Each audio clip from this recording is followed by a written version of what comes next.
Mike, welcome to the podcast. Thanks for being here. Thanks for having me on, man. Dude, I'm kind of intrigued by your story. I was digging into you a while and excited to get you on here. I know you as a leadership coach. I know you got a new book coming out, so you're a new author on that. I know you're a player development coach. I want to dig into kind of what you did with that, that whole world I don't know anything about. I know you worked with Steph Curry. Is that real? You did that? I was director at First Skills Academy. No way. Yeah. Okay, that's awesome. And that's, amazing.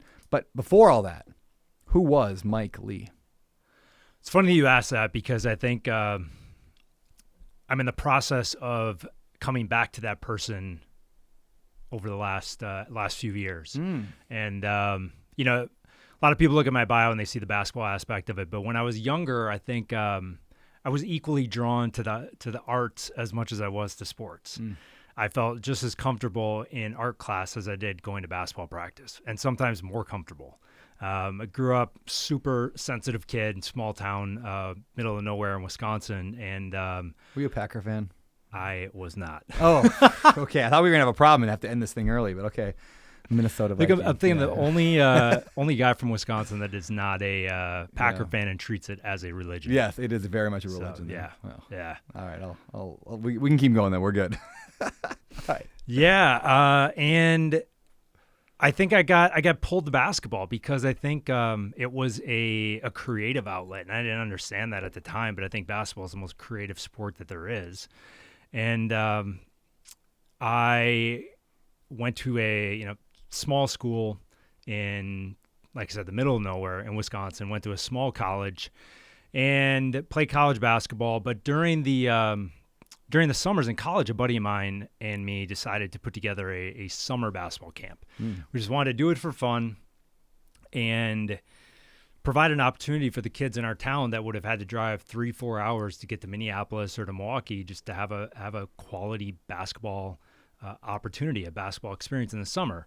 And this camp went from 100 kids the first summer to 200 the second year to 300 in the third year. And at that point, I decided I was going to try and turn this into a full-on business versus going and coaching college basketball or trying to coach in the NBA. I decided I wanted to work with kids in that development stage versus just latching onto some guy when he was already in the league. Yeah. And so took this company from Eau Claire, Wisconsin, super tiny town, hour and a half of Minneapolis, to Milwaukee. We built a training facility where we worked with several NBA guys. There was a lot of middle school through high school players, but we definitely spent time with a lot of high level NBA guys who got drafted in the NBA or drafted in the NBA draft, played in the NBA finals, hit game winning shots in March Madness, and I by my terms,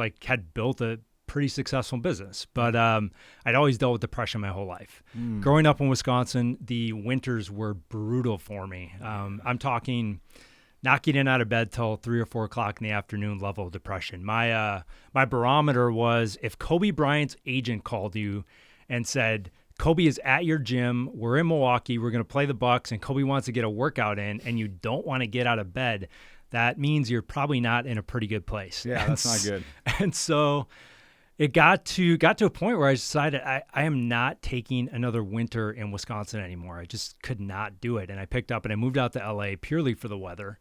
How much of that was, do you think, the weather? Did it get better than when you moved? Maybe you're going to get there, but yeah, no, it's a great question. I think as I've unpacked this journey, I've realized that it plays a part. It makes me more prone to it, but it's not the root cause. And there is science that shows that it can be. It's seasonal affective disorder. There's I don't know all the research and all the details of it, but the sunlight affects your melatonin, your vitamin D, and your melatonin affects your serotonin levels, which helps regulate your mood. There is a lot of theories. Some of it maybe is very research backed now, but it's a real thing that people struggle with, in the Midwest and the East Coast. And but to answer your question, no, it wasn't the full answer, but it was part of the answer. I mean, it's definitely easier for me to move through different emotional states when the sun is out and the weather's great, rather than staying inside and being isolated when it's negative 20 degrees outside and you don't want to go to the gym and you're running your own business. So there's no virtual world back then, right? Yeah. And so there's a lot of things that I could unpack with that, but I think it was a factor, but I think the biggest factor was that I was tying so much of my self-worth to my accomplishments. Yeah. And I didn't realize that until I got separation from it, right? Our gym was located in Milwaukee. Pretty much all of our events were located in the Midwest. So I had a lot of separation from it. And it really was a process of, and it still is. It is a continual process, right? Coming back to yourself and learning that something outside of you is never going to make you whole. This is so true. So LA, you say something? Nope. Oh, you held the mic up. Sorry. That's all right, man. Hey, before I move on to LA, yeah, I lived in Grays Harbor, Washington, which is a county in Washington State, down by Olympia, south of Tacoma a little bit, and it's the grayest, rainiest area in America. And so, like, that's where, like, the Twilight series took place there, because it was like, where's the grayest area that vampires would live? Probably Grays Harbor. So yeah, I lived there for, 12 years, and it was real, like the seasonal depression, which the season of like rain was like August 1st through like July 30th. So we had like 2 days of like just beautiful weather all year long, and the rest of it was just terribly rainy and gray. But you could feel it like in my own soul. I felt it everywhere, and I never wanted to be the guy that was like, like I'm above my circumstances, I'm content in everything. And I wanted to be that guy. But then 5 years ago, when I finally like was able to break away and move to Maui, I'm like, I am legit a happier person. Not 100 times happier, but I'm good like 2 times happier here with the sun. And yeah, I looked a little bit in the research too, and just like just having sun on your skin and fresh air, I guess, it makes a difference. Yeah, no question about it. I mean, I knew it was an issue for me years ago. We had actually, ironically, we're doing this show here, but we played in a college basketball tournament in Hawaii when I was a sophomore. And I'll never forget, it's a holiday tournament. It's in December. We get out here. I'm not feeling great. Get on the plane. We land here and play in the tournament, and I'm feeling amazing, right? We get back. We fly back. Plane lands, get off the bus, go home, go to sleep, wake up the next day, and we're supposed to go to practice, and like I cannot get out of bed. It was crazy to me, the night and day difference of just a 7 hour flight, waking up the next day. And I literally called one of our assistant coaches, and I just said, I can't come to practice today. Like I'm not good. I can't come to practice.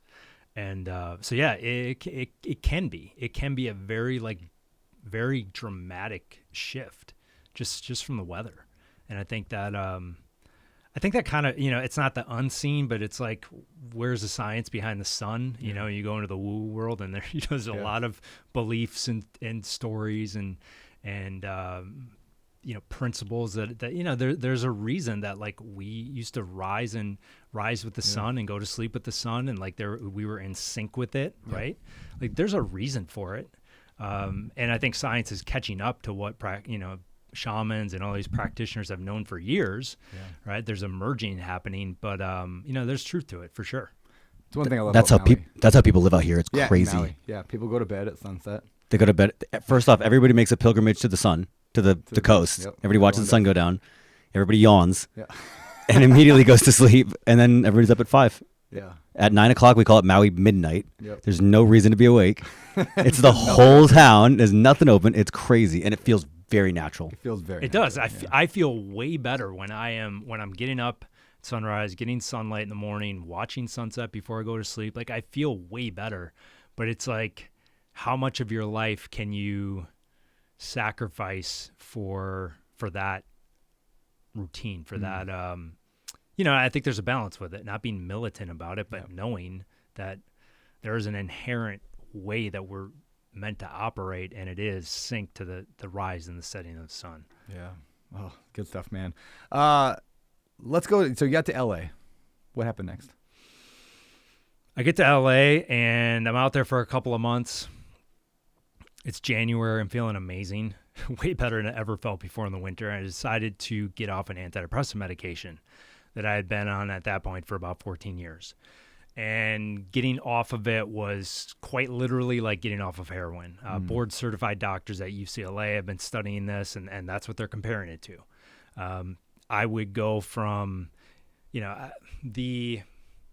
speaking of Seattle, like one of the first times I really went through a series or I guess you'd say an episode of when I was getting off the medication was in Seattle. They were supposed to be watching a kid play in the NCAA tournament that I'd worked with since he had been 13 years old, and I couldn't get out of my hotel room. I was like sweating through my sheets, chronically nauseous, going from throwing up to passing back out on the bathroom floor. I'm like, what is wrong with me? Like, this is insane. Like, I don't feel sick. Like, I knew I wasn't sick, but something like this is not right. And I finally realized I was going through withdrawal, and it was the withdrawal of the antidepressant medication. Because as soon as I took it, a few hours later, like back to feeling what I thought at that time was normal, right? Yeah. So, but I got out there and I was an emotional disaster, because what happens when you're taking an SSRI is my understanding is that an SSRI shuts down the natural serotonin that is produced in your brain and your body. Right. And so when we don't have that, we can't regulate our emotions. Our mood is super volatile. Right. And so as somebody who's had somebody who had a business that I built out of my college apartment, right, there's no like paid medical leave. Yeah. Right. Yeah.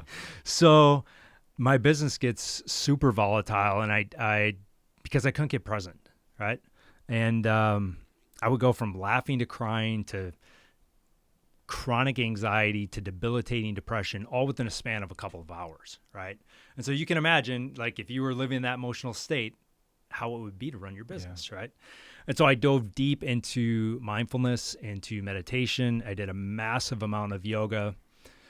And after a couple months, it was really through the meditation practice. After a couple months of meditation practice, I realized why elite athletes like Kobe, visionary CEOs like Steve Jobs, why luminaries like Oprah all attributed some form of a meditation practice to their level of success.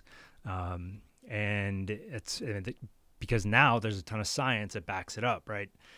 Meditation is to your brain what exercise is to your body, right? There are areas of your brain that physically change. There's an area in the front called your neocortex, which is responsible for your executive function. So your self-awareness, your focus, your decision-making. After 8 weeks, science has shown that area actually grows and gets bigger in your brain, right? So there are a bunch of different areas that will change to give you beneficial results in your brain that result in real skills, right? Real transferable skills out in the world.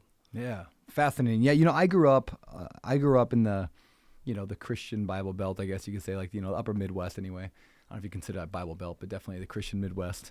And meditation was like considered like you're just like talking to the devil. It's basically how like it was portrayed in those worlds. I don't know if you're familiar with that. Yeah, Christian culture. I went to Catholic school. Did you? Okay, yeah. All the way through high school. Yeah, it wasn't looked favorably. It was always like considered some kind of dark practice, some kind of occultish thing. Eastern religion. Yeah, that's what it is. People were afraid of it. So yoga was the same way. And there's definitely, I'm sure there is religious there are religious components to yoga and probably to meditation and mindfulness. And like and it wasn't until maybe, I don't know, 5-10 years ago that I started realizing, like, kind of unpacking my, like, what actually is my faith and what isn't. And I'm like, wait, meditation is not the same thing as praying to the devil. Like, shockingly, they're not the same thing. And the more I looked into it, the more I realized, this is, and I love that phrase you just said, that it's like exercise for your body is what meditation is for your brain. Like, you're just training your brain to be more present. And so I struggle a lot with being present. Even just in a conversation, I want to be like thinking about 50 different things, and then so I'm just all over the place. But when I'm doing a consistent meditation practice, one of the habits that I track every day now, am I doing at least a little bit of meditation or mindfulness? I like that word maybe more lately, mindfulness. I think most people are, if they have baggage around meditation, mindfulness is maybe an easier phrase. I'm trying to be mindful of the moment. But yeah, so when you first got into that, like this idea, like did that make the depression go away? Is it a way to handle the depression? Like what's the connection between mindfulness and depression for you? Yeah. So there's a lot of research that shows that having a consistent mindfulness practice can help with a lot of mental health issues, and for a variety of reasons. But for me personally, and I'll just speak to that because that was my experience, but it was probably a month or two in. I'm sitting on my apartment rooftop in Santa Monica in the morning, sun's coming down, and I experienced this deep and profound sense of peace that I've never experienced in my life. And I knew that I was experiencing something different, something that was like not of the world. I wouldn't have put it in those terms at that time, but it was, and I think that's like you can create a lot of dogma around all this stuff. But the truth is, it's like, it's an experiential learning. Like you can't experience Trump's dogma all day long. And so when you can have a practice that creates a direct experience with something that is going to create a beneficial impact in your life, right? That's when we can, I think, take some of the negative connotations and associations away from it. I mean, there's a reason that the Navy SEALs have implemented mindfulness training, that pro athletes have implemented mindfulness training, CEOs have implemented it, like Google has a program, right? So there's a ton of science that backs it up. But I think at the end of the day, like, it was this experience of this deep sense of peace that was just completely foreign to me. It was the thing that I thought I would get after I started working out college basketball players. Then I had to work out Division I players, and I had to work out overseas pros and NBA players and all-stars. And it's like, none of this is actually making me happy. Like, what am I really going after?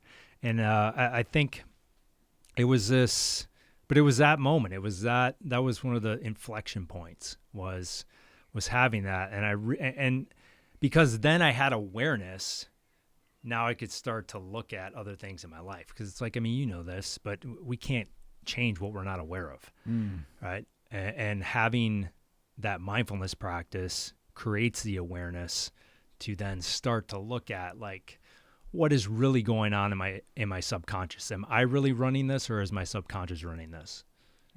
So let's go to basic for someone who doesn't know anything about mindfulness, meditation, whatever.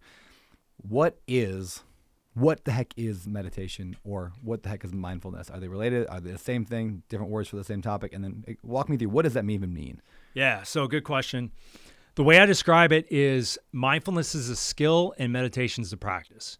So mindfulness is simply the skill or the ability to create the non-judgmental, which is the key word, but non-judgmental awareness of our thoughts, our feelings, and our actions in the present moment. Meditation is just an exercise to train the skill, right? It's the same thing as if you were an athlete going to the gym and you're trying to improve your vertical leap or your lateral movement, or to improve a skill out on the football field or whatever it is, right? And you're running drills to improve that skill. Mindfulness is a skill. Meditation is the drill to improve that skill, to improve your level of awareness. And why is that important? And why does that help people? Well, I think it helps. And here's a super practical answer to that, right? It helps us access the present moment, right? Lots of times, in high performance, we talk about being able to focus. Yeah. But the truth is, it's not, and I'm using something that a friend of mine shared with me. He said, it's not so much about sustained focus, it's about sustained awareness, right? How many times, I don't know if you played sports growing up, but like you had a coach know a little bit, right? So, but no matter what you're doing, right, if you want to be good at something, one of the prerequisites is you got to be able to focus, right? Yeah. But the problem is that our brains weren't designed to, and we could really go down this road, but our brains were not designed to make us happy, to make us present. Our brains were designed to help us survive. To keep us alive. alive. They're a survival mechanism. Yep. But now I don't have to worry about the lion jumping out of the bushes while I'm out gathering berries in the forest, right? Now I'm worried about psychological threats. And so where I'm going with that is like we live in a world of constant distractions, overwhelming disruption, nonstop change, right? And all these things are pulling our attention, our energy out of the present moment.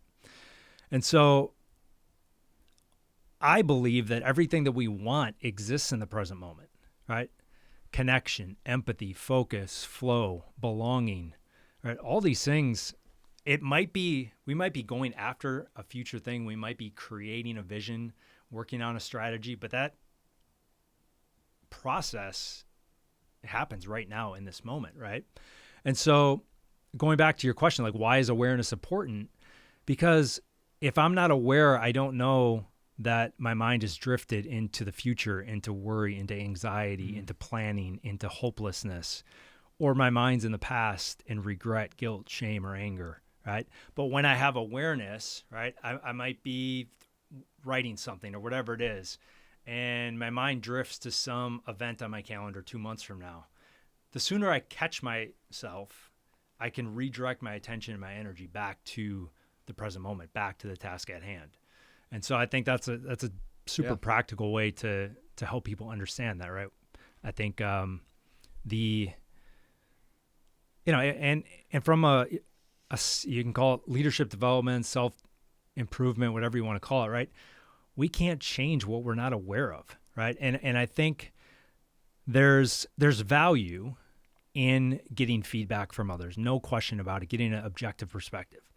But the truth is that everybody else is going to give you advice through their own filter of life, through their own lens of life, through their own trauma and experiences. And as much as they try not to, at a certain level, they're going to project some of that onto you. And when we have awareness, right, we can, the other piece of this, we can really tap into our intuition. Explain that. So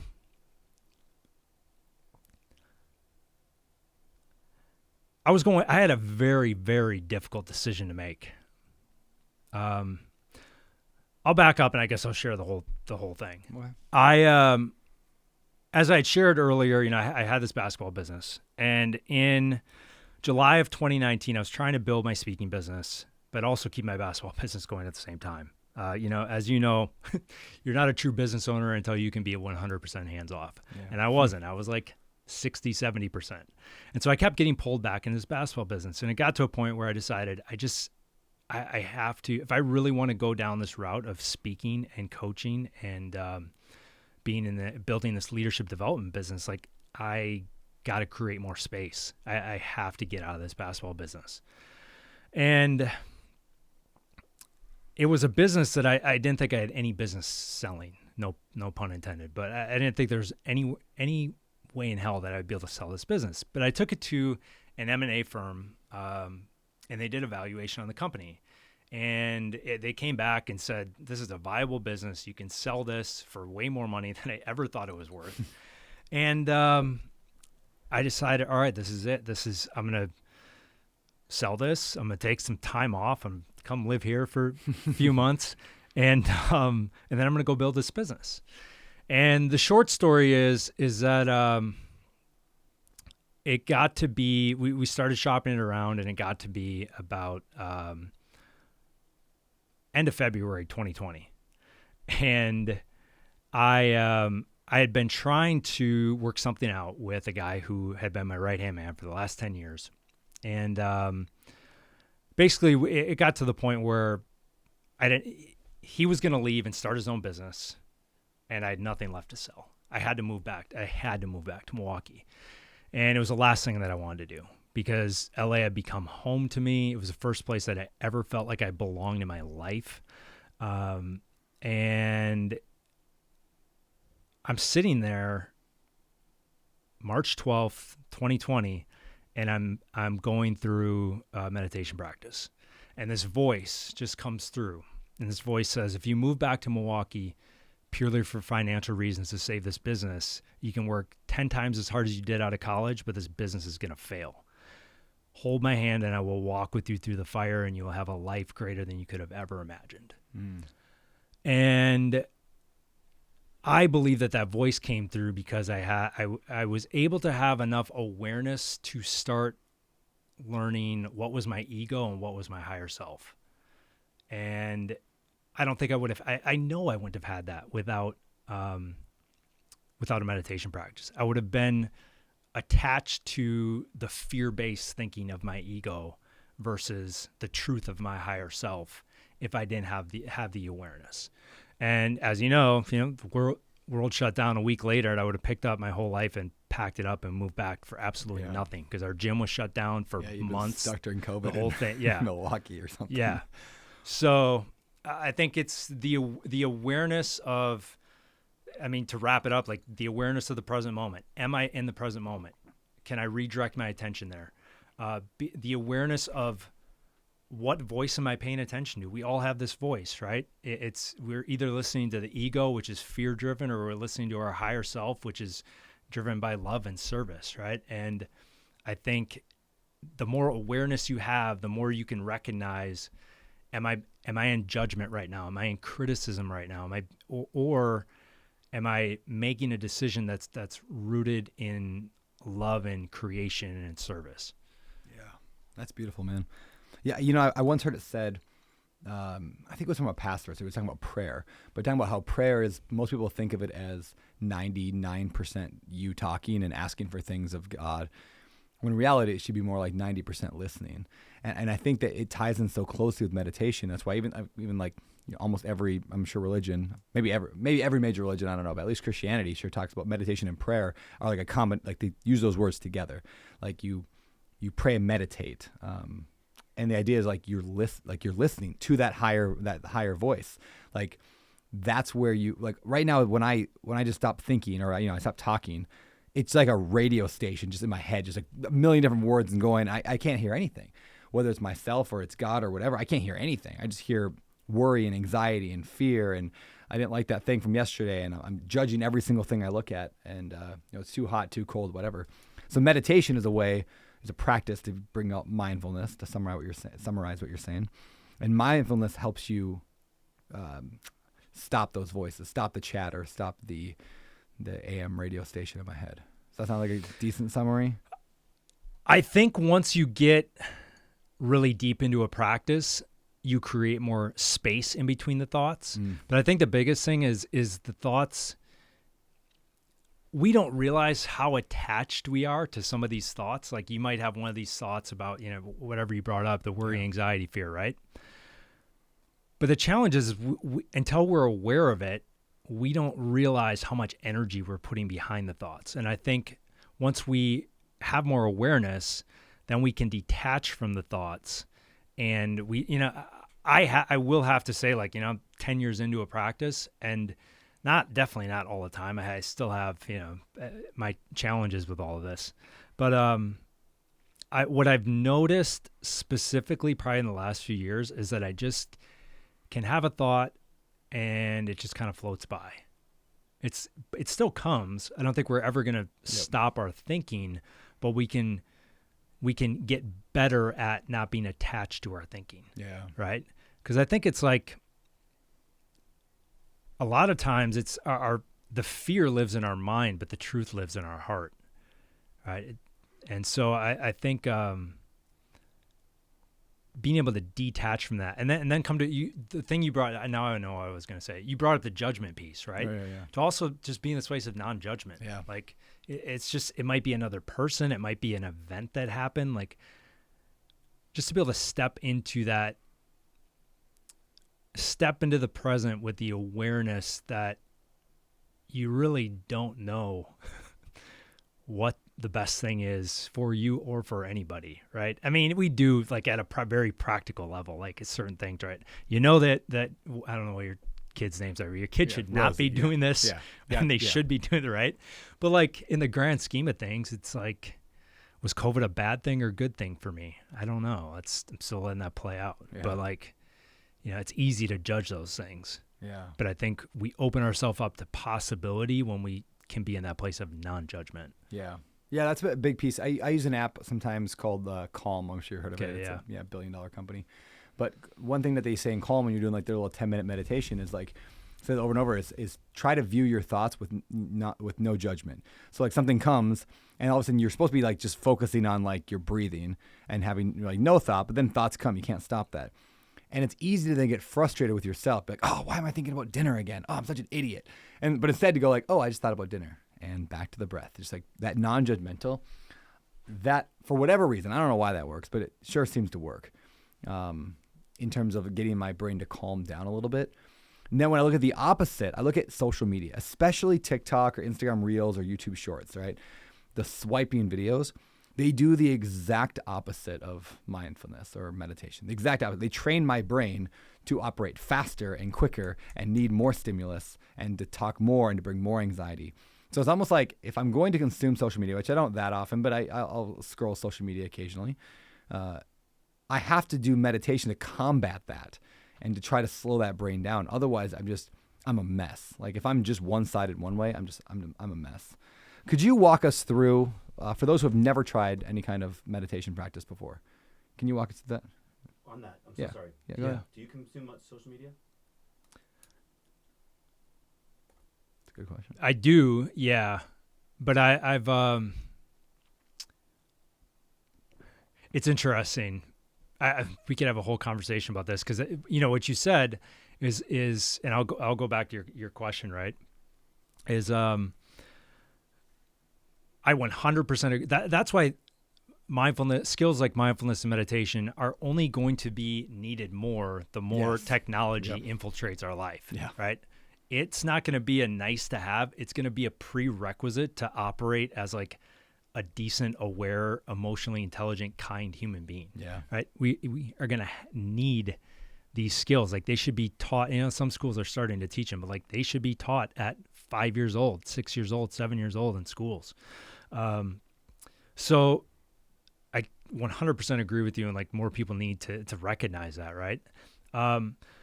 The question you asked, do I consume social media? I do. And I'm using it more to stay up to date with like what friends are doing. Yeah. And, I think that's a way to do that. And when I'm looking for a solution to a problem, then I'm searching for it. But I realized, every single thing in our life is a mirror for everything, right? And what I mean by that is I know a big thing for a lot of people and I'm taking a social media detox, right? And I'm not saying there's anything wrong with that, but that's just the surface level issue. It's like, why do you need a break from it, right? And the truth is that whatever you're seeing is triggering something inside of you that is creating a thought or a belief or something that is challenging your own self-worth and putting you into this comparison game, right? And I say that because that's exactly what has happened with me. Yeah. Until I realized that I can use social media as a mirror, just like I can use any relationship in my life as a mirror to what is actually going on inside of me, right? And so I do, but now I'm trying to look at it through that lens, and it is not easy to do because it's designed to do the exact opposite. Yeah, it really is. It's designed to make you maybe make you focused on swiping over and over and over and over and over, but not anything healthy. So, all right. So why'd you ask, by the way? You had said about the very common negative effects of social media, and it was just so well juxtaposed against the sort of position that he was taking. And I was like, well, it seemed sort of, it seemed like, well, if you have these problems and he's doing this other thing, like, how do you deal with the social media if it caused all these problems? So it's just I love the point you made though about it's going to be more and more important. Like this is not like a ancient thing that we don't really need anymore in our modern world. Like now it's vital. Yeah I think the interesting thing though is like, you're a problem solver, right? That's like at the end of the day, like you're doing a lot of that all day long. When have you ever solved one of your challenges by going on Instagram. Yeah. Right. It's like, I mean, I'm being serious. It's like the content on there is so like bite-sized info that it's not deep enough to like create a real impact. Yeah.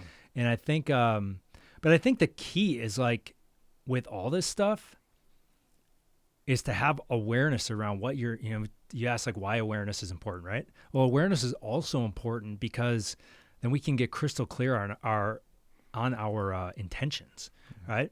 If I pick up my phone, every time I pick up my phone, I should have an intention. If I'm using it to escape because I don't like what I'm feeling inside in this moment, so I'm going to pick up my phone and open Instagram so that I can have a distraction from whatever I'm feeling inside, right? That's not an effective, intentional way to use social, right? But, going back to your question, right? I did set up the timer limits, the app limits. Yeah. And so are there days when it says you have reached your time limit? Would you like to extend your time? 15 minutes. Yes, I do. But I think just creating more intention around all the things that we do with all the noise in the world. Like we only have so much energy to spend every day. And I think creating more awareness and more intention will create more meaning and more impact and deeper connections and more fulfillment by operating with more intention. So how does one meditate? Walk me through it. What do you recommend? It can be super simple. I started out, you use Calm. I started out using Headspace, and 10 minutes a day, like 10 minutes a day. I would, first of all, I would highly suggest using a guided program. I have a cousin who used to be an editor for Shambhala, and Shambhala is like the biggest Buddhist publishing house in the world. And she used to send me all these books all the time. And I was interested in it. She went to India when she was in high school or right out of high school, and came back and taught me how to meditate when I was like 16 years old. And I've always been drawn to it for some reason. Like I was in 7th grade and I read a book about a snowboarder who went through the Himalayas and spent time with Buddhist monks. I don't know why, right? Maybe a past lifetime, whatever it is, right? But my point is that she used to send me all these books and I would read them, and they would have all the steps, like here's how to meditate, set a timer, focus on your breath, notice your thoughts, all these things. But it's like, if you don't have somebody guiding you every minute, 2 minutes while you're starting out, you're going to become so frustrated that you're going to quit. The first thing that you're going to say is, I can't meditate, right? And that's probably like the number one thing that I hear from people when they tell me why they don't practice, is they think that they can't do it. The truth is that nobody can do it, because it's a practice. It's not there's no end game in it, right? And so get an app, I think Headspace is great. I haven't used Calm for a long time, but and Headspace has become super robust. It's like maybe too much for a beginner, but get an audio track, right? And I'm happy to help anybody out with starting some of this stuff. I have some really basic things that people can use on their own. But get something that's going to guide you, right? To remind you that after they tell you to sit, your eyes are closed, be in a relaxed but alert position, that after 2 minutes, when you start thinking about dinner, or you're in regret about something that you did yesterday, or you're worried about what's happening in a month from now, that you have a reminder to redirect your attention back to whatever the focal point is, your body, your breath, audible experience, right? I think that's super, super important. Yeah. What do you focus on? Is it your breath? What's your thing? To me, that is the three things that I mentioned: body, breath, and sounds are the three things that help me anchor into the moment. I think, but I've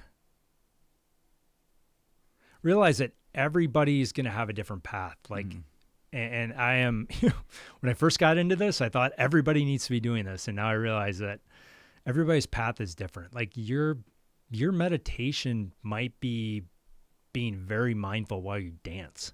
It might be a yoga practice. It might be running, right? I think, I dated a girl several years ago when I first started practicing mindfulness, and I was I wouldn't say I was preachy to her about it, but if she was like stressed out about stuff, I'd be like, well, why aren't you meditating? Why don't you get out your Headspace app? And she would do it once in a while, but she would run. And what she would do is she wouldn't run with music. Right? Most people go and they work out and they got to have their playlist loaded on Spotify and their AirPods in, and right. She would go run 6, 7, 8, 9, 10 miles with no music. And she was one of the most self-aware, mindful, compassionate people that I've ever met in my life. Right. And so I think we all have our different path to it. So I think the best thing is for you to try a bunch of different practices, different modalities, and find what works for you. Yeah. That's cool, man. Yeah, I know they talk about surfer zen sometimes with like surfers. And it kind of surfing, when you're not even like surfing, but when you're sitting on a board out there in the water, your subconscious is just focused on keeping you steady on the board, right? So you don't fall off one way or another. But this is my theory anyway, but because of that, you're not focused on dinner last night or the test you got to take tomorrow or whatever. You're just in the moment. And it's one of the rare moments where you're just fully present. There's no music, usually not a lot of conversation, and you're just there.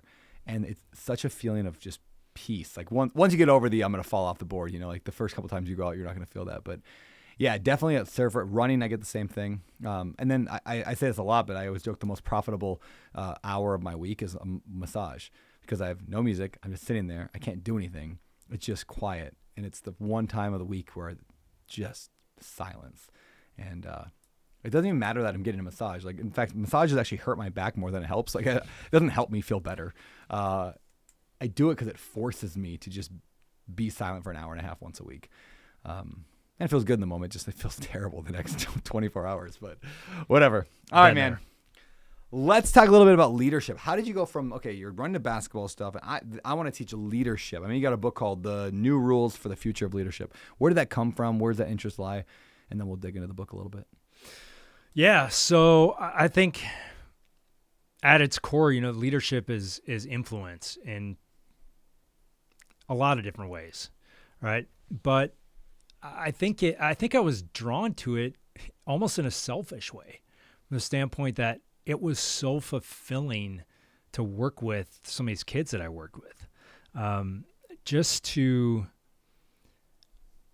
be able to be the guide on their journey, and to see, my most fulfilling things that I've ever done in my life have never been about the things that I've accomplished. They've been about seeing the kids that I've worked with achieve their dreams and about what they've accomplished. Yeah. Right.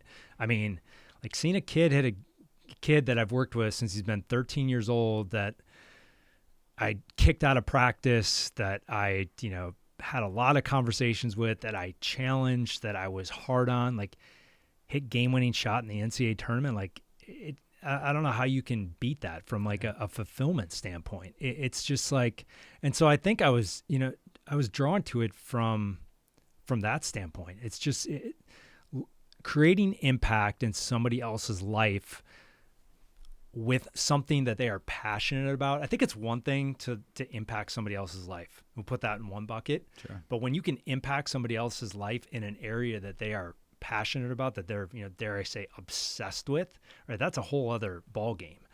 Mm-hmm. And, that it doesn't have to be, it could be anything, right? That could be their family. That could be sports, whatever it is, right? But and to me, that doesn't matter. I don't care what that thing is. But if you're passionate about it, I can help move the needle towards that, right? So I think there's that aspect of it. And I also think I read a book when I was, I don't know how old I was, 26, 27 years old, called, I know you're going to ask me these questions later because Stetson sent me over the questions, but a book by Jim Rohn.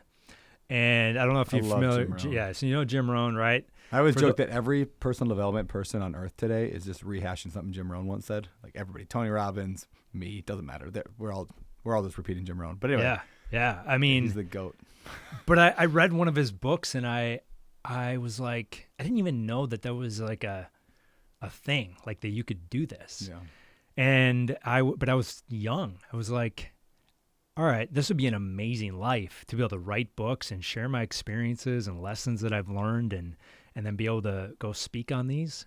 That'd be amazing. But like, I got to go do something first, you know? And so I think it was about this. There's also something inherently, and now that I'm answering these questions, I think there's also something inherently fulfilling about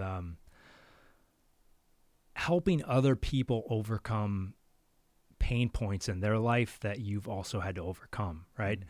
What's a pain point in my life? What's an adversity that I've gone through that I can help somebody else go through or navigate or overcome in a way that maybe they don't have to go through as much suffering as I went through? And I think that's another reason. What are some of the new rules for the future of leadership? You have a book on the new rules. So what are some of the new rules and why is it new rules? What's changed? Well, I'll take a step back and I'll talk about like kind of why I think we need new rules, right? And I think I went on a run in June 2020 and Did you have to wear a mask? What's that? Did you have to wear a mask? I don't even know if I don't know if I think I was wearing. I don't know if I was wearing anything. Dude, last night I'm gonna. Yeah, go ahead. Last night I was at the beach with Tammy and Bob. You know, Tammy and Bob that are visiting, and Cam. And it was 11:30 at night. We're down at Secret Beach. Beautiful night, pitch black. All of a sudden, this couple comes onto the beach. It was like a hidden beach. Nobody really knows this place is there. Beautiful spot though, and they come on the beach and they walk by. I don't know what they were doing. 11 o'clock at night, they're just like stomping around. And I look up, they're both wearing masks. I was like COVID masks? COVID masks. It's 11:30 at night on a private beach, like a beach that nobody in the world knows about. They had no idea we were even there. It's literally called Secret Beach. It's literally called Secret Beach, and they walk on the beach together. They clearly came in the same car, and they were both wearing masks. Safety first. Anyway, sorry. Yeah. Keep going. The people. Yeah. So you went for a run. You're gonna get canceled for that clip. You know, it's like I'll leave my mask comment for but yeah, I went on this run and it's early June 2020. You know, we've been on lockdown. I'm in LA. Nothing's open. Yeah. Like literally nothing. The beaches, the parks, gyms, everything's closed. And I'm going on this run and the streets are just empty. It's completely empty. And I'm running towards one of the intersections in LA. It's like usually one of the busiest intersections right by a street. It's La Cienega and Beverly Boulevard right next to the Beverly Center. And all the people that are waiting to cross the street are replaced by the National Guard with armored vehicles and assault rifles, right? And we have a curfew that day because everything that happened with George Floyd like a few days earlier. Yeah. And I got back to my apartment and I'm stretching out on the stairs and I just like I couldn't get out of my head like the thought that just kept looping through my head was this is insane. This is just insane what is happening right now. It was just all these things that were colliding, right? The isolation, the uncertainty, the social justice movement, the recession that everybody thought was coming, like the total chaos, right? And I realized like, A, the world's never going to be the same again, right? B, leaders have never had to deal with more things at once, right? I mean, one of those things would have been tough, right? I'm sure, you're running your company, right? One of those things is tough to deal with, but all of them happening at the same time, like things are going to change forever in certain ways. And, coming out of it, we have a purpose crisis. Like, it was looming there. All these things were looming there. These are not, when I said new rules, like these challenges were looming there, but COVID pushed them front and center, right? So we have a purpose crisis. Like research shows that 70% of people thought about their purpose in life during COVID, right? And that's why we had this, part of the reason why everybody's job hopping and great resignation and all these things, right? So, we have a purpose crisis. Everybody's burned out. The old leadership paradigm where shareholder profits and KPIs drive all decision making, like that's, those companies are never going to make it, long term, right? There's, we're feeling this like everybody's the isolation and the disconnection that everybody's feeling. Like, it's I don't know for sure, but I'm guessing it's part of the reason you're doing this podcast in person. Yeah, right. Very much. Right. So much better than Zoom. Yeah. I mean, all these things like are kind of coming front and center, and like to move forward, people need to shift how they're operating. Right. People want they want their where they spend their money and the companies that they work for to be a force for good in the world, right? And I think leaders and organizations that continue down the old paradigm, like they're not going to make it, right? And so some of the rules, right, is being purpose driven in everything that we do, and having a connection between, I know it's like super cliche, and I didn't, the thing that's interesting is I didn't realize that I was purpose driven until I was on a podcast a few years ago, and somebody's like, "You're such a purpose driven guy," and I'm like, "Am I?" And I had to think about it for a while, and then I look back at like everything I've done, and everything that had always been done with a purpose, right? And until I started really having conversations with other people, I didn't realize how much it was lacking for other people, and B, how much disconnect there was like from that in people's work. And I think, when we talk about purpose, it doesn't have to be this huge thing. Like, you don't have to go out and save the world, but it's got to be, when we talk about it from a business standpoint, it's really, how do I leverage my business to make an impact on my people's lives? Like, can I use this in some way, shape, or form to connect what they're doing every day at work to what we're doing as an organization, and connect those dots and create the synergy between that? And that's, we all want people to be engaged and to show up but nobody wants to be motivated, right? Mm-hmm. But when we can help as a leader, when you can help your people uncover that, I think you can create that connection and move people from being engaged to being inspired when they show up. So being purpose-driven, and then using that purpose-driven purpose to create a compelling vision of the future, right? Be incredibly future-focused. Third one we've talked about a lot is leading with mindfulness, leading with awareness, leading with emotional intelligence. Put those all under the bucket of leading with mindfulness. And then leading from the heart. I think people are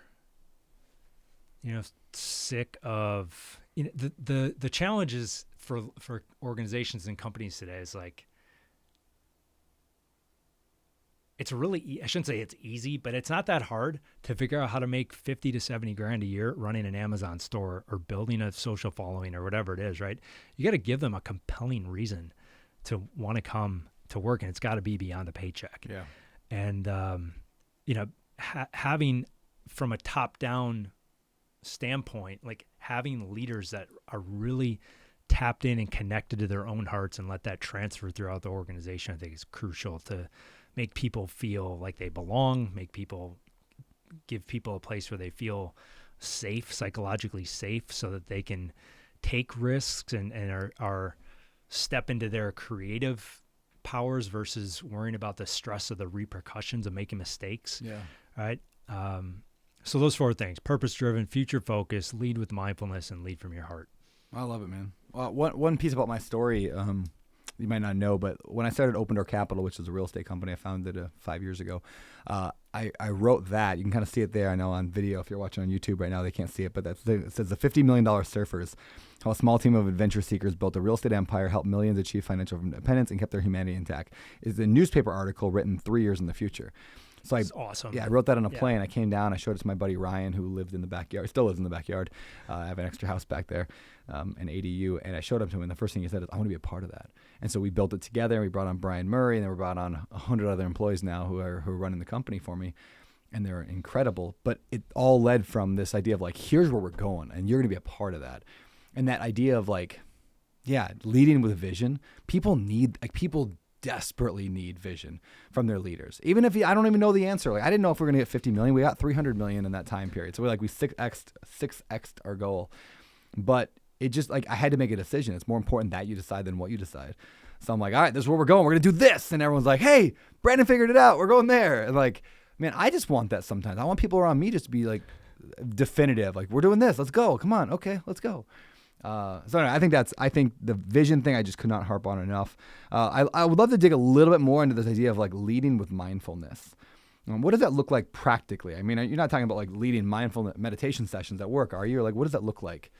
Yeah. So a super practical example is modeling, right? If we want, there can't be a disconnect between what we model and what we expect or how we expect our people to show up at work. Yeah. Right? Same thing as being a parent, right? The quickest way to create disconnection and distrust with the people that you lead is to have a disconnect between what you say and what you do, right? And so, but I think a lot of times, like I hold the belief that most people are doing the best they can with the skills that they have and the experiences that they've had in life, right? They are doing the best that they can. So how do you go from doing the best that you can to being the better version of yourself, being the better leader, right? Well, you have to have awareness, right? If I'm not aware of what I'm modeling, right, I might think that I'm modeling something that is driving results, and instead it's actually creating pushback, right? And so creating awareness of that and being able to model what you want from your people, I think is crucial. So that's a very practical thing. I think another thing is, to me, mindfulness creates a foundation for us to be more emotionally intelligent. And people talk about emotional intelligence all the time. And people talk about emotional intelligence all the time. So you can cough, Alex. It's okay. Are you editing? No, we're gonna leave it in. You don't edit. Awesome. Yeah, we're gonna. You sit over choking and turning all colors if you want to, but I respect. It's a real show. I respect the show. What's the thing you always say about stuff on the table? Like people have stuff. It's like it's real. Yeah, it's real. Whatever. Coffee's real. Water on the table. It's real. It's not that. That's not a prop. that water bottle's not a prop. It just might have her logo on it. Which is pretty cool. Anyway, sorry before Alex rudely interrupted you with his cough. It's all right. So, we've talked a lot about awareness, right? And so, to me, we've talked about this already, but mindfulness is a skill to create awareness, or mindfulness is the awareness of, our thoughts, our feelings, our actions, the non-judgmental awareness, right? And so, nobody wants to work for a leader who can't manage their emotional state, right? I think we've all had times when we've let our emotions drive our decision making when it would have been a lot better for us to take a pause, right? To get collected, to get grounded, to get centered, and then to address whatever that situation is with more intention. I mean, specifically, I remember coaching a basketball team when we lost a game and I lost it on them after the game. And like, the truth is that it was a complete opposite of what the kids needed in that moment. The complete opposite. And so nobody wants to work for a leader like that, right? Yeah. And so when we talk about being emotionally intelligent, I didn't get into this really in the book at all, but I think it falls under 4 buckets. The first one, rightfully so, is self-awareness, right? It's self-awareness, and then the second one is, there's 4 components. So self-awareness, self-management, right? Being able to manage my own emotional state. The third one is relationship awareness, being aware of the relationship, the interaction that I'm having with somebody, right? That relationship awareness, and then relationship management, right? I think, if a leader in our world today can do those 4 things at, like, let's say that they can do them well 80% of the time, that's going to take them a long way in leading their people, in being able to bring, like a vision like you have on that board out to life, right? You got to be able to do those things. Yeah. When you talk about awareness and mindfulness and meditation, it brings up that quote. I'm going to probably butcher it, but Viktor Frankl, I think, from Man's Search for Meaning, he wrote that book, right? That went through the Holocaust and the concentration camps. But he said something like, basically the idea was there's like a space in between the stimulus and the response. And like that space. So something happens and then you respond to it. Meditation has helped me increase that, even if it's by a quarter of a second. Exactly. I actually thought of this yesterday. My son Wilder's 3, and he's been doing this thing since he was like 1, where he's like a volcano who explodes. Like he'll just be going on, his sister's bugging him about something. He's trying to get her attention. She won't listen. And he'll be like, Rosie. And he'll just, as loud as he can, will scream, the highest pitch, annoying scream ever. And my natural response is to just scream at him. I just be like, stop yelling, or like to slam the car over. Like that's the response. And so like yesterday I noticed it, like he screamed, and my instant thought was, wait, take a pause. And I was like, I breathed once, and I'm like, what's going on, buddy? And it's like I wanted so bad just to like yell back at him. Like, I'm like, he's 3, but that's that pause in between. And the better I get at meditation, and I'm not good at it at all. I don't know if anybody actually says they're good at it, but it's like golf. Like we all suck, but it's the more better I get at it. Do you know any golfers who are like, I'm a great golfer? No, it doesn't exist. I've never heard that before. But it's so true, right? Everyone's always terrible at golf, no matter how good you are. I'm sure Tiger Woods is like, oh, I'm just a terrible golfer. Yeah, because anyway, that made a big impact on me. And so I'm in business settings, like when Alex over here is saying some stupid idea and I'm about to yell at him, I can take a pause. No, right. I try to live by this phrase called respond, don't react. Is that sort of what you guys are talking about?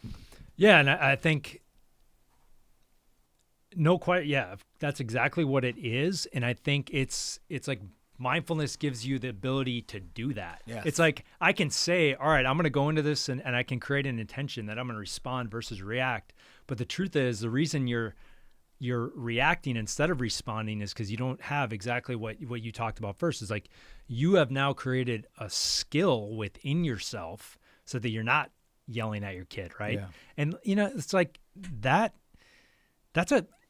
People might look at that and think of it as a small thing, but that's a massive thing. That in that moment in time, in that emotional state that your kid is in, or employee is in, or whoever it is, like that could be a traumatic experience that creates a compounding effect for decades, right? And so that pause can break that, can create intention around that dynamic, that relationship, and the communication in that. Yeah. So it's I think we look at business and life and all these things, and we think it's all these all the things you see on SportsCenter. But the truth is it's the small, simple, seemingly insignificant things that we get great at and we just do consistently that actually add up in the long run. It's so true. And what you just shared is a perfect example of that. It's like, oh, well, why is stopping and taking a breath why is that going to do anything for me, right? It's a huge thing. Yeah. I know when I'm in an argument with Heather, my wife, like taking that pause is the difference between thriving marriage and divorce, right? Like when you just react, like that's when things fall apart very quickly. Yeah. So taking that pause to respond and not react. I like that phrase. That's good, Alex. To his point, I'm terrible at it. Yeah. Because you don't meditate. There we go. I'm terrible at that too. I'm trying. And you're bad at golf. But now you're trifecta. Now you're judging yourself. So. Oh. It's because I don't meditate. Non-judgment. It's a vicious cycle. All right, man. I love it. Well, I highly recommend people check out the book. Where can they get it? It's out available on November 21st? I got it written here, which I think is the day after we drop this episode, I believe. Yeah. So we scheduled that. That's smart. You got a good team. You got a good team. They know what they're doing here. So we're going to move over to another segment. But first, tell me about the book. Why November 21st, okay. Amazon, best place to grab it. Okay. Yeah. Perfect, man. Well, let's move over. Speaking of books, that's the first question on the 3-2-1 pivot section. We talk a lot about pivots on this show. You're a basketball guy, so you're looking go in one direction, you pivot a little bit. Could be a huge pivot, could be a little pivot, but something changed the direction of your life. So 3 books, 2 people, and 1 quote. Let's start with the books. Yeah. So first book, and they're kind of just from different eras of my life. Yeah.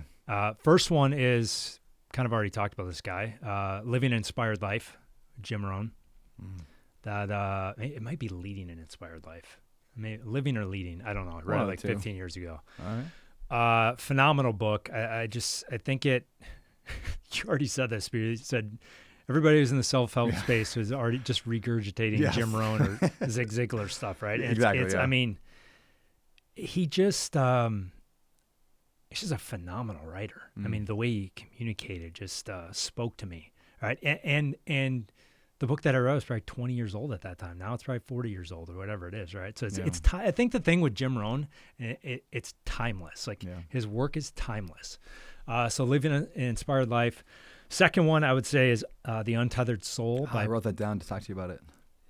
Keep going. Untethered Soul by Michael Singer. Yeah, I love that book. And then the third one I'm kind of hesitant to say but I'll say it anyways because I'm trying to be my most authentic self. The Disappearance of the Universe. Whoa, never heard of it. What's that about? Phenomenal book that explains A Course in Miracles. Tell me more. Topic for another conversation or out in the ocean. Why did that book make an impact on you?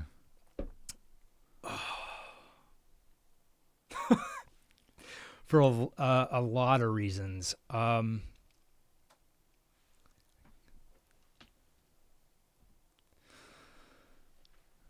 don't even know how to dive into it without making it a 30-minute dissertation because it's I guess the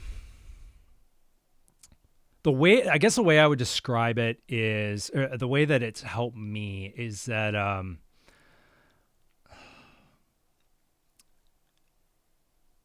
it's helped me realize that there are so many things that are going on that are influencing our lived experience that are so out of our control. I think we we don't realize, and I'll make it like very practical. I don't really talk about this in the book, but like we don't realize that like I might be dealing with anxiety, not because something that I did or something that even my parents did, but I might be dealing with anxiety because my grandfather was in the Civil War, right? And that's why like I'm predisposed to living in more of a state of fear versus a state of gratitude or whatever it might be, right? Because there's research now has shown that this DNA is passed down, right? But there's so many. It just may like. There's so many things, and it's a very spiritual book that is like the opposite of a book that would fit into the self-help section. I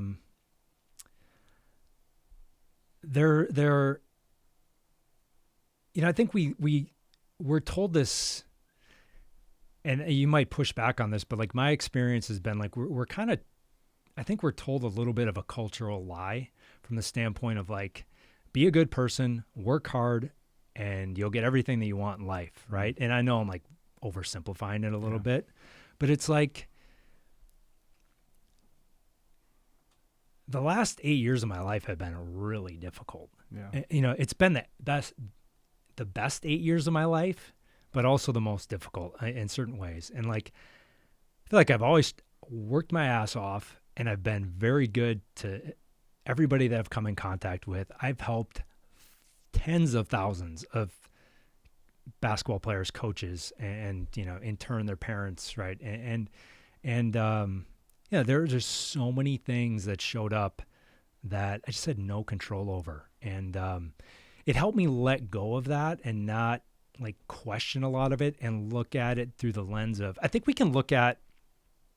I guess the way I would sum it up is it helped me view life through the lens of a classroom versus the lens of like, this is here for me to to get something to maximize.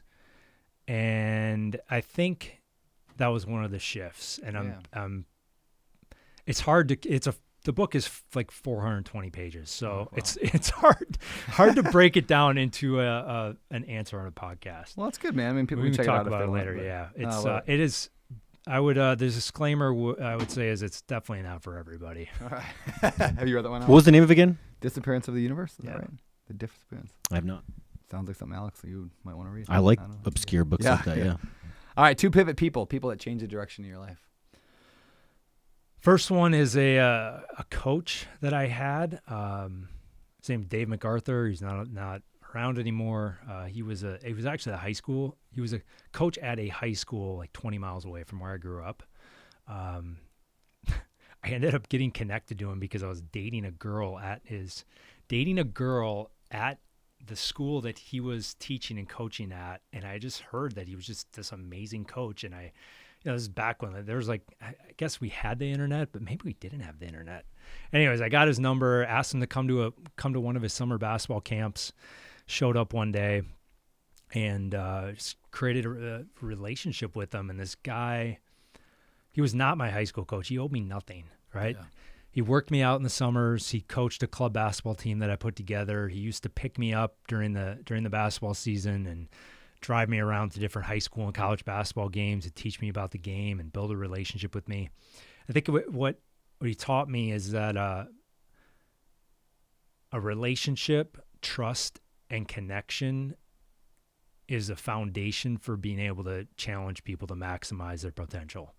I never worked harder than I did when he was in the gym with me. I mean, but it was because it was built upon, I share his story in the book. Like the relationship was built upon, he wouldn't have used the word, but like the relationship was built around love. Like the relationship was built on it.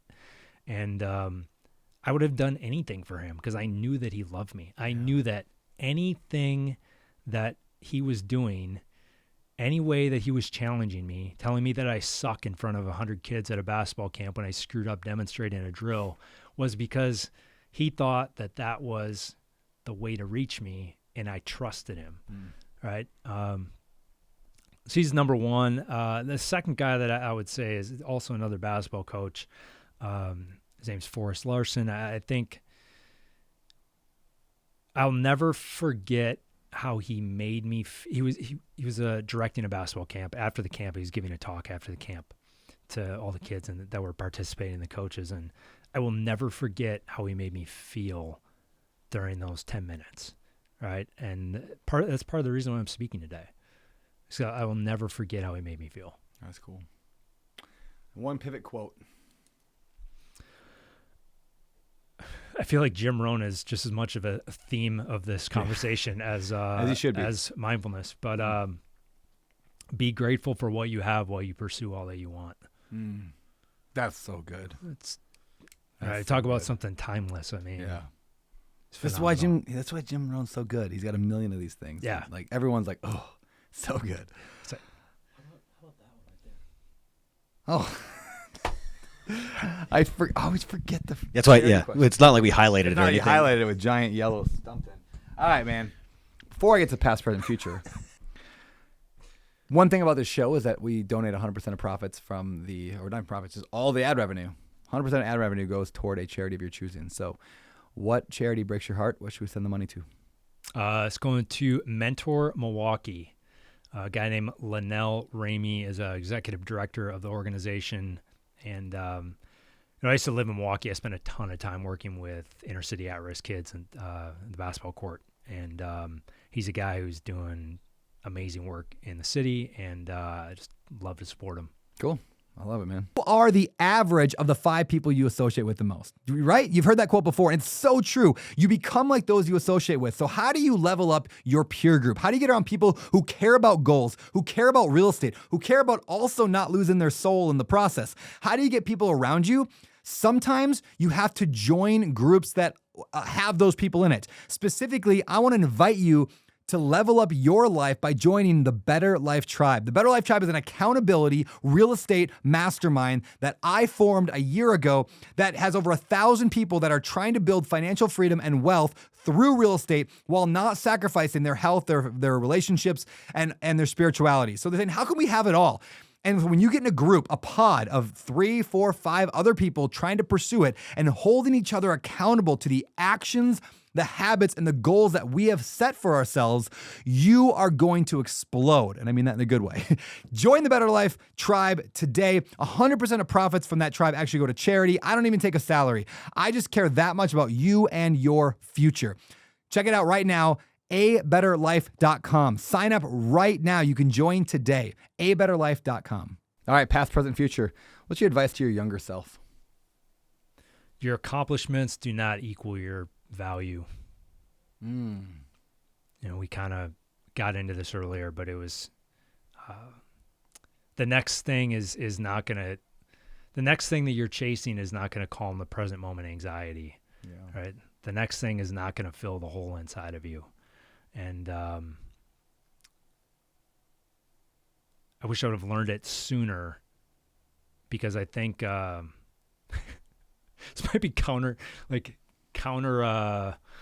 the antithesis of your show, but it was like I was passionate about my basketball company, like no question about it. Yeah. And I love the work and I loved what I was doing, but like outside of the work, I was miserable. Yeah. And I think just finding different avenues and balancing out life in certain different ways, and that could mean a lot of different things. But just knowing that there is an essence that is beyond this world that cannot be touched, that is where your value comes from. And when you can tap into that and know that that's the truth and everything else is just fear and noise,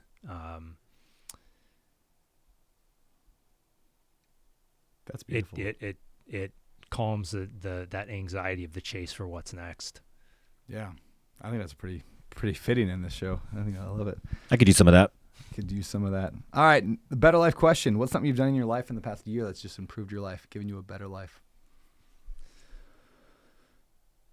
Everything that we've talked about on the show so far. I think the one thing has been learning to view other people's behavior, or other people's behavior. It might not even be behavior, but learning to view other people's, just in general, let's just say in general, learning to view everything as either a call for love or an expression of love. All right. And what I mean by that is, like, the person who's, they say something hurtful to you, somebody that you're working with that you don't feel like is working with 100% integrity or whatever it is, that at the end of the day, that's because they are calling out for love, right? It's coming from fear, right? And when we can have awareness of that, then it takes some of makes it less personal, right? When we know that, and we talked about mirrors earlier, but when it's not about you, right? And that's really just that their 3-year-old self that's crying out for help or for love, right? When you can view that, somebody said to me the other day, she said, every person that I meet now, I'm totally shifting topics here, but she just really started getting into working on herself and reading about trauma and everything. She's like, I just look at every single person I interact with as a traumatized child. Yeah. Right? Because in some way, shape, or form, we all are. But anyways, just look at it through that lens. Right? I sometimes talk about the fat, like, 5th grader that I was. Like, I'm always like, oh, this is just the fat 5th grader that I'm trying to deal with here. This is why I reacted that way, because I'm still, like, I'm in my fat 5th grader mode. No question about it. That's my man. traumatized. Yeah, getting pushed up against the locker and told I was stupid and ugly, and that's that kid coming out. And it's a wild venture to dig into your past trauma. Ugh. All right, man. Legacy. What do you want people to talk about you after you're gone? What do you want them to say? I think about this in two ways, and they're kind of the opposite of each other. One of them is just hope that my work in some way, shape, or form helps people lead with love more empathy, kindness, compassion, right, in the world, and spreads that somehow, that lives on. The other part of me feels like this is such a transitory experience that I don't care, and I just want to be in the present moment. Yeah. But at the same time, a lot of the things that I want in life include those things in the present moment. So I think they both play off each other. Yeah. Cool, man. Well, let's get to the wrap up. What are you excited about? What's coming up? I know the book release. What am I excited about? I think what I'm excited about is I think the older we get and the more work that we put out, the more we are coming to our most authentic self. And I think that's it for me. Like, that's what I'm excited about. Like, I feel like, the basketball world can be such a toxic culture, right? And, pro sports in general, but, the basketball world can be such a toxic culture. And I just didn't feel like I fit in all the time. I just felt like I belonged. Like, I was this sensitive kid in this toxic culture. And I feel like I guess where I'm going with that is, like, I feel like it's this, I'm getting to a place where I'm able to merge my life experiences into what is most authentic for me right now. And I think I'm excited about that. I love it. Last question then. Where do people find you? Hang out mainly on LinkedIn, Instagram at whoismikelee, or mindshiftlabs.com. Mindshift Labs. Is that your company? Yeah. Okay. Very cool, man. I appreciate you. It's been great, man. I love talking about like stuff that we have not covered on the show before. Like, we've not really covered meditation, mindfulness, even leadership. We haven't covered a whole lot yet. So appreciate you. Thanks for having me on, man. It was awesome. Appreciate you.